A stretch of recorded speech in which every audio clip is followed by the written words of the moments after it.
શહેરના સલાબતપુરા વિસ્તારની પોલીસની ફરી એકવાર પોતાની માનવતા સામે આવી છે। મળતી માહિતી મુજબ કોર્ટ નજીક એક વૃદ્ધ દંપતીને અજાણ્યા વાહને અડફેટે લેતા પતિ પત્ની બંને ગંભીર રીતે ઘાયલ થયા હતા।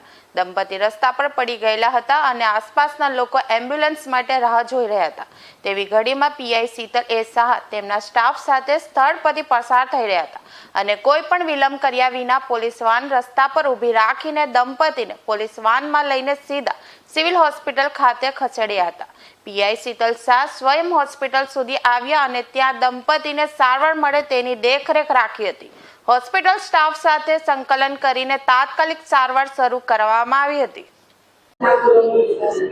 અમે ત્યાંથી કોર્ટ પાસેથી પસાર થઈ રહ્યા તો અમે જોયું કે આ દાદા હતા, એમની સાથે એક લેડીઝ હતા જે નીચે પડી ગયા હતા। તો અમે તાત્કાલિક ગાડી ઊભી રાખી અને એ બેન જે નીચે પડી ગયા તેમને લઈને તાત્કાલિક અમે પોલીસની ગાડીમાં, જેમને માથામાંથી બહુ જ ખૂન નીકળી રહ્યું હતું, એમને લઈને અમે તાત્કાલિક સિવિલ હોસ્પિટલ આવી ગયા છે। અહીંયા એમની સારવાર ચાલુ થઈ ગઈ છે તાત્કાલિક, અને એમને 8 ટાંકા આવ્યા છે માથામાં। હાલ એમની તબિયત બરાબર છે।